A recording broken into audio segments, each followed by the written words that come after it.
Hello दोस्तों, कैसे हैं आप सब। दोस्तों, इन्वेस्टमेंट ऑप्शन म्यूचुअल फंड की सीरीज में आज हम लोग सीखेंगे डेट म्यूचुअल फंड के बारे में। दोस्तों, आज हम लोग जानेंगे कि डेट म्यूचुअल फंड क्या होता है, डेट म्यूचुअल फंड में क्या रिस्क इन्वॉल्व होता है, डेट म्यूचुअल फंड से क्या रिटर्न हम एक्सपेक्ट कर सकते हैं और डेट म्यूचुअल फंड कितने तरीके का होता है। तो दोस्तों, पहले क्वेश्चन पे आते हैं, डेट म्यूचुअल फंड होता क्या है। दोस्तों, जो भी पैसे आप इन्वेस्ट करते हो म्यूचुअल फंड के में, वो पैसे क्या होता है, म्यूचुअल फंड एजेंसी और उसके एक्सपर्ट्स जो होते हैं वो आपके द्वारा इन्वेस्ट किए गए पैसे को किसी गवर्नमेंट के बॉन्ड्स में या तो किसी ट्रेजरी बिल में या किसी फाइनेंशियल इंस्टीट्यूशंस में डेट के फॉर्म में या किसी कंपनीज में डेट के फॉर्म में इन्वेस्ट करती है।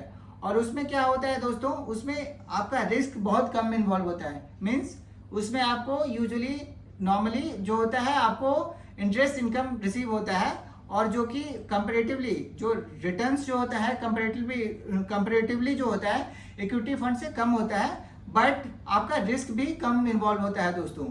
तो एक्चुअली दोस्तों, अगर हम इस डेट म्यूचुअल फंड को चाहे इक्विटी फंड से या फिर हाइब्रिड फंड से अगर कंपेयर करें तो इसमें रिस्क तो कम होता है और इसमें रिटर्न्स भी कंपैरेटिवली कम होता है in comparison to equity fund और हाइब्रिड फंड।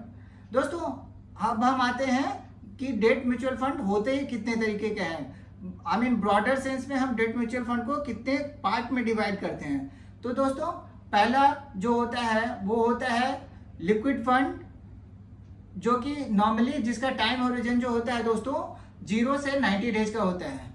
दोस्तों, लिक्विड फंड में क्या होता है आपका कि आप जो पैसे इन्वेस्ट कर रहे हो वो आप कभी भी उसको रिडीम कर सकते हो और उसमें आपको कोई एग्जिट लोड नहीं लगता है या फिर एग्जिट लोड कम लगता है दोस्तों।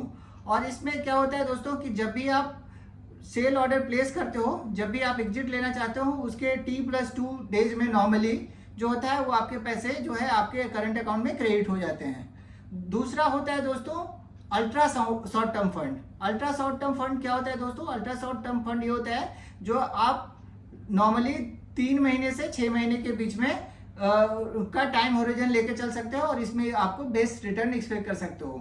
थर्ड ऑप्शन जो होता है दोस्तों वो होता है short term fund. Short term fund जो होता है दोस्तों उसका टाइम होरिजन जो होता है वो 6 मंथ से 12 मंथ का होता है। और जो चौथा कैटेगरी होता है दोस्तों वो लॉन्ग टर्म फंड होता है। लॉन्ग टर्म फंड दोस्तों यूजुअली 1 साल से ज्यादा मतलब 12 महीने से ज्यादा टेन्योर के लिए होता है दोस्तों।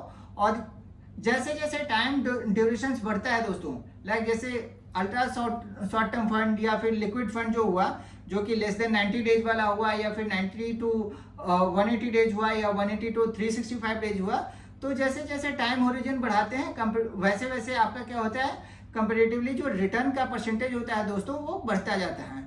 नॉर्मली दोस्तों क्या होता है डेट म्यूचुअल फंड में हम लोग जो रिटर्न एक्सपेक्ट कर सकते हैं जो अभी का करंट मार्केट सिचुएशन है उसके हिसाब से दोस्तों आप 7 से 8% या जो अभी रिसेंटली रेपो रेट्स वगैरह बढ़ा है, एफडी का रेट भी 8% वगैरह 8% के आसपास हो गया है, तो दोस्तों आप 8 से 9% के आसपास का रिटर्न एक्सपेक्ट कर सकते हो डेट म्यूचुअल फंड के थ्रू।